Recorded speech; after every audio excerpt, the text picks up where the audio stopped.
বন্ধুরা, এই দেখতে পাচ্ছেন আমার হাতে এটি একটি ব্ল্যাকবেরি গাছের চারা। এই চারাটি আমি আজকে গ্রো ব্যাগে রোপণ করব। এর সার মাটি কীভাবে তৈরি করেছি সম্পূর্ণ ভিডিওটি দেখে নিন, তাহলে বুঝতে পারবেন। স্কিপ করলে কিছু বোঝা যাবে না।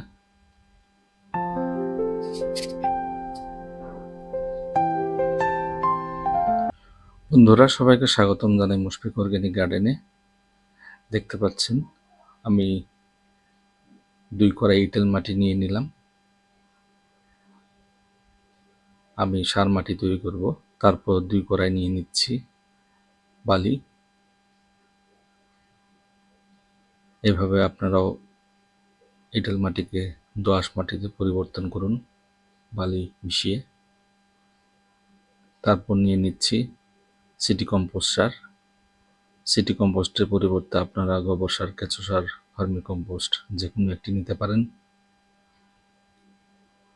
তারপরে আমি নিয়ে নিব 2 মুঠো হাড়ের গুঁড়ো। এটিতে প্রচুর পরিমাণে পটাশ এবং ক্যালসিয়াম এবং অন্যান্য উপাদান থাকে। তো এটি আমি যেহেতু 2 কড়াই হিসেবে নিয়েছি সবগুলো, সেই জন্য আমি 2 মুঠো নিয়ে নিচ্ছি এই হাড়ের গুঁড়ো। আমি বেশি করে মাটি নিয়েছি, অনেকগুলো গ্রো ব্যাগ রেডি করব আর অন্যান্য গাছও রোপণ করব, সেই জন্য 2 মুঠো হাড়ের গুঁড়ো দিয়ে দিলাম। তারপর আমি দিয়ে দিচ্ছি শিং চাচা। এটি নাইট্রোজেনের একটি সোর্স বা নাইট্রোজেন সার এখানে প্রচুর পরিমাণে থাকে। যেহেতু গাছটি আমাদের ছোট চারা গাছ, সেই গাছের জন্য প্রচুর পরিমাণে নাইট্রোজেনের প্রয়োজন বৃদ্ধি হওয়ার জন্য। তো সেই জন্য আমি 2 মুঠো শিং চাচা নিয়ে নিলাম। তারপর আমি এখন এই সার মাটিগুলো ভালোভাবে মিশিয়ে নেব। আমাদের এঁটেল মাটিতে সাধারণত গাছ হবে না, এই জন্যই হবে না, কারণ এঁটেল মাটি খুব শক্ত হয়, শিকড় ছড়াতে পারে না। তো সেই জন্য আমাদেরকে বেলে দোআঁশ মাটি বানিয়ে নিতে হয়, বা সরাসরি যদি বেলে দোআঁশ মাটি পান তাহলে সেখানে সার মিশিয়ে বানাতে পারেন সার মাটি। যেহেতু আমার এগুলো এঁটেল মাটি ছিল, সেই জন্য আমি বালি মিশিয়ে নিলাম। তো আপনারা ইচ্ছা করলে কোকোপিটও নিতে পারেন বালির পরিবর্তে। তারপর আমি গ্রো ব্যাগ রেডি করে নিতেছি। প্রথমে আমি 1 ইঞ্চির মতো নিচে একটি বালির লেয়ার দিয়ে দেব, ড্রেনেজ সিস্টেমটি যাতে ভালো হয়, যাতে করে কোনো বাড়তি জল আটকে থাকতে না পারে, কারণ নিচের দিকে ছিদ্রি আছে, সেই ছিদ্রি দিয়ে বাড়তি জল সাথে বের হয়ে যাবে। তো এইভাবে আপনারা গ্রো ব্যাগ রেডি করে নেবেন। তারপর এই গ্রো ব্যাগটিতে আমি সার মাটিগুলো দিয়ে দিচ্ছি। এভাবে সার মাটি ফুল ভর্তি করে উপর থেকে 1 থেকে 1.5 ইঞ্চি খালি রাখবেন, যাতে করে আমরা পরবর্তীতে সার প্রয়োগ করতে পারি বা জল প্রয়োগ করতে পারি, কারণ সম্পূর্ণ ভর্তি করলে আমাদের সার জল প্রয়োগ করা যাবে না।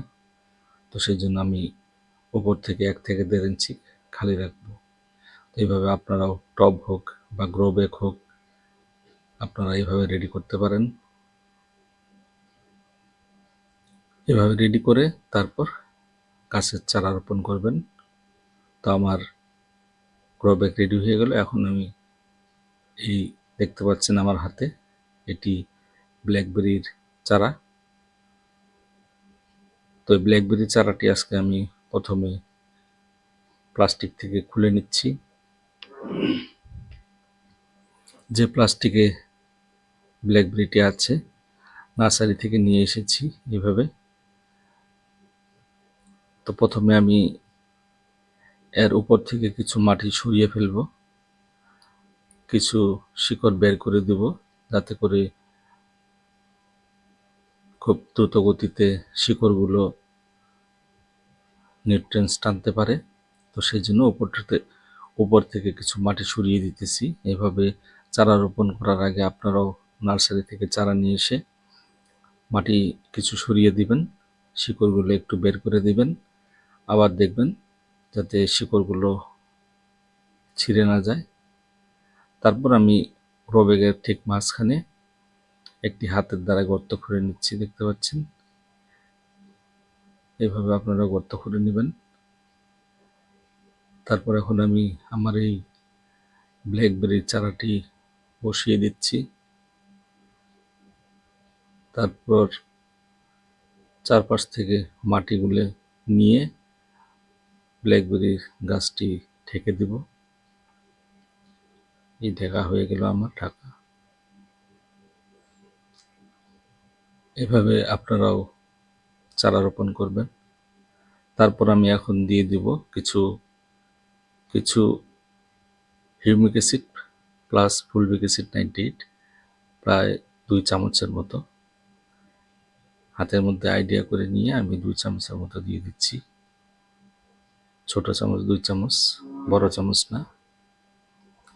এই হিউমিক অ্যান্ড ফুলভিক অ্যাসিড 98 এটি একটি ম্যাজিক সার। এটি গাছের শিকড়কে মজবুত করে, নতুন শিকড়কে গজাতে সাহায্য করে, গাছের খিদেকে বাড়ায় এবং গাছকে দ্রুত গতিতে বাড়তে সাহায্য করে। সেই জন্য আমাদেরকে গাছ রোপণ করার আগে, চারা রোপণ করার আগে সময় এই সারটি ব্যবহার করতে হয়, বা পুরনো গাছও আমরা ব্যবহার করতে পারি। আমাদের শিকড়গুলো মজবুত হয়ে যায়। তো এইভাবে হাত দিয়ে চাপ দিয়ে নিচ্ছি চারপাশে। আপনারাও হাত দিয়ে চাপ দিয়ে নেবেন চারা রোপণ করার পর, যাতে কোনো ফাঁকা না থাকে। ফাঁকা থাকলে সেখানে ফাঙ্গাসের সৃষ্টি হবে এবং গাছের ক্ষতি হতে পারে। তারপর আমি পর্যাপ্ত পরিমাণে জল দিয়ে দেবো আজকে। তো এইভাবে আপনারাও পর্যাপ্ত পরিমাণে জল প্রয়োগ করে দিবেন প্রথমে। যেহেতু মাটিগুলো শুষ্ক, অনেক জল চুষে নেবে, শোষণ করবে। এরপরে যখন আমরা জল প্রয়োগ করব, উপরের মাটি যখন শুকে যাবে তখন আমরা জল প্রয়োগ করব। উপরের মাটি না শুকে গেলে তখন জল প্রয়োগ করে কোনো লাভ নেই। জল প্রয়োগ করলে তখন আমাদের শিকড়গুলো পচে যাবে। তো দেখতে পাচ্ছেন মাটি জলগুলো চুষে নিয়েছে। তো এইভাবে আপনারাও আপনাদের চারাগুলো রোপণ করতে পারবেন, যে কোনো চারা। তো আমার ব্ল্যাকবেরির চারাটি রোপণ হয়ে গেল। আমার ভিডিওটি কেমন লাগলো কমেন্টসের মাধ্যমে আমাকে জানাতে পারেন। নতুন বন্ধু আপনাদের কাছে আমার আবেদন রইল, যদি চ্যানেলটি সাবস্ক্রাইব না করে থাকুন প্লিজ সাবস্ক্রাইব করুন। নোটিফিকেশনের জন্য বেল আইকনটি অবশ্যই প্রেস করে নেবেন, যাতে করে আমার নতুন ভিডিওর নোটিফিকেশন আপনাদের কাছে যায়, সেই সমস্ত ভিডিও আপনারা দেখতে পারেন।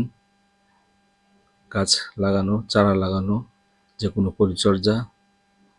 আর পুরনো বন্ধু আপনাদেরকে আমার অন্তরের অন্তঃস্থল থেকে ধন্যবাদ জানাই। আমাকে সুন্দর সুন্দর কমেন্টের মাধ্যমে ভালোবাসা দিয়ে থাকেন, সেই জন্য আপনাদের সবাইকে ধন্যবাদ জানিয়ে আজকের এই ভিডিওটি শেষ করলাম।